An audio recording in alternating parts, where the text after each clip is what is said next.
Morning, welcome back to the channel. It's another beautiful day here in Washington State. It's getting there.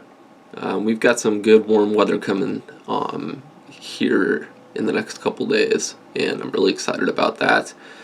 Gonna be getting out on the yak, getting after some bass. Hopefully, fingers crossed, I can get my first one of the year. Yeah.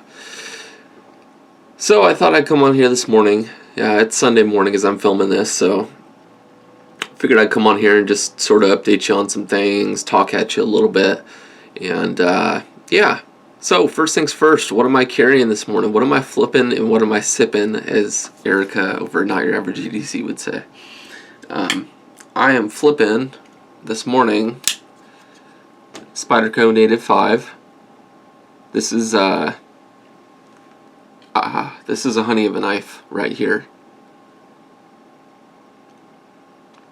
But this is sort of my shorts / sweatpants knife, dedicated because it's so dang light and thin. And I pretty much love everything about this knife. I love the back lock, whatever. One-handed operation is just like, it's really, yeah, I like this knife a lot. Let's put it that way. And it hasn't gotten enough love on the channel, but that'll change soon, I imagine. Alright, so yeah, that's what I'm flipping. I am sipping on some coffee, black coffee. That's what I drink. So, still carrying the 940 throughout the day. Got her sitting right here. Yeah, buddy. And this thing is it's a dream. I'm really liking it so far. I laid the edge back and I'm happy with it. I'm really happy with it. Yeah, like I said, we have better weather on the way, which means not only fishing, but maintenance around the property. Things are overgrown. There's plenty to do out there and plenty to use the 940 for. So I'm really excited about the next couple weeks. Expect some content on the 940. Some usage, some abusage, if that's a word. No, but really just using it around the property for, what it's designed for. I think that's going to be fun. So, let's see, what else do I have sitting in front of me? I've got a fixed blade sitting in front of me because I kind of wanted to touch on that for a minute. Yeah, I got my favorite fixed blade that I own thus far. It's the closest thing to an EDC fixed blade that I own. And it's the CRKT Hunt and Fish. It's like a little bird and trout knife, I guess you'd say. But it's still sort of, it's not so designed for hunting that I can't carry it every day and use it for just regular tasks. When I've used this knife plenty, actually.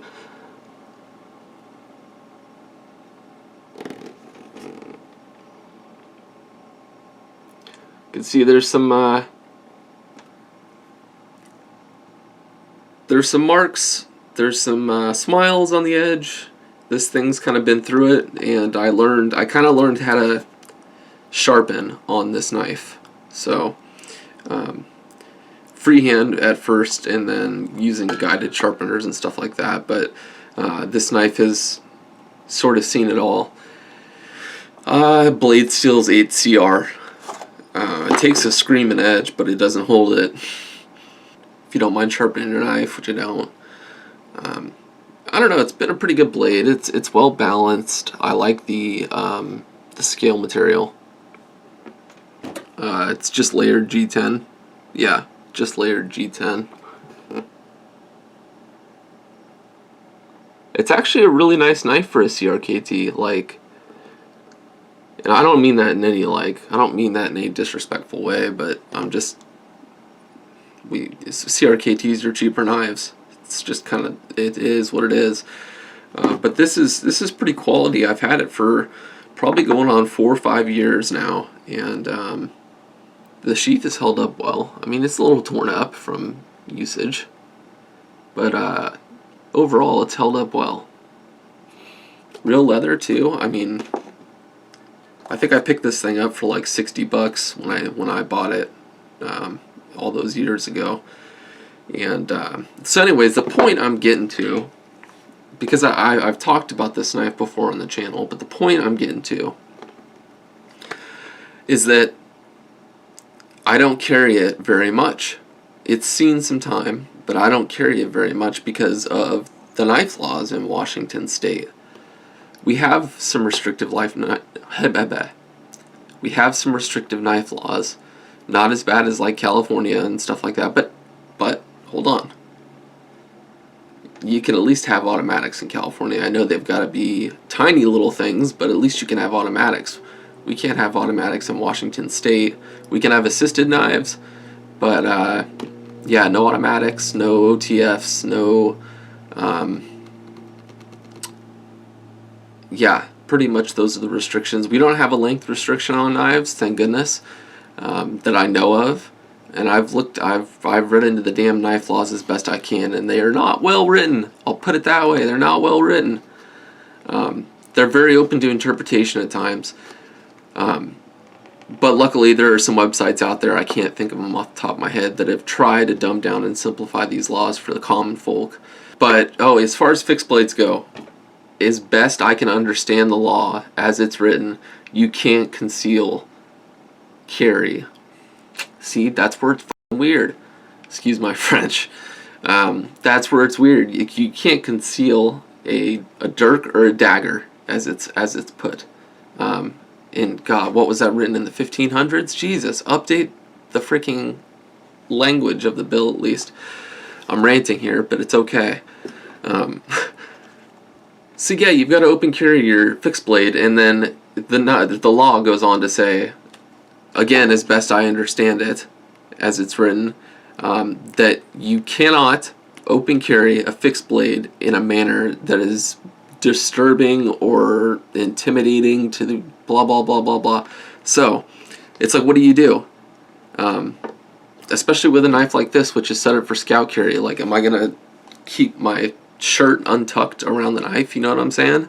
Just to have it open and then have somebody freak out that I'm open carrying a fixed blade? I don't know. It makes it to where you just don't even want to fool with it, and that's why I really haven't. That's why I don't have many fixed blades. I got a bunch of folders, but, and obviously if you're out camping or something like that, it's a different story. There's no one out there. No one's going to bother you if you have a fixed blade on your hip, and who gives a crap if it's tucked under your shirt.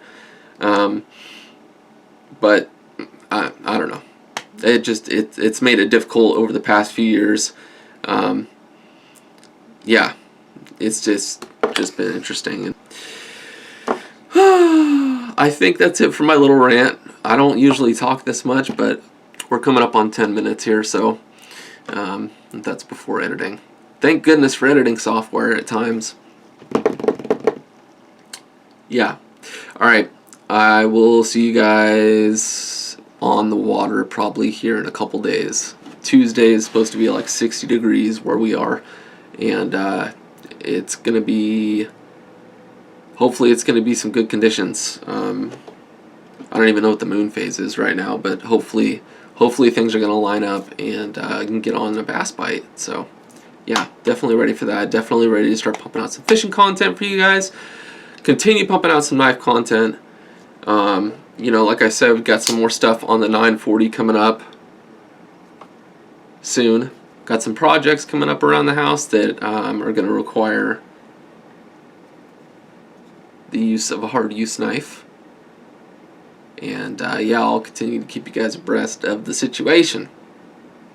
Alright, that's going to do it. Real quick, one last thing.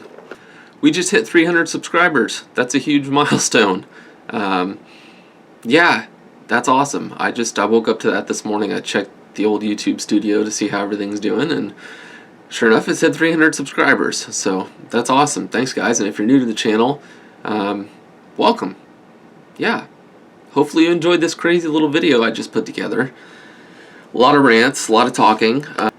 Alright, thanks for the continued support on the channel. See you guys in the next one.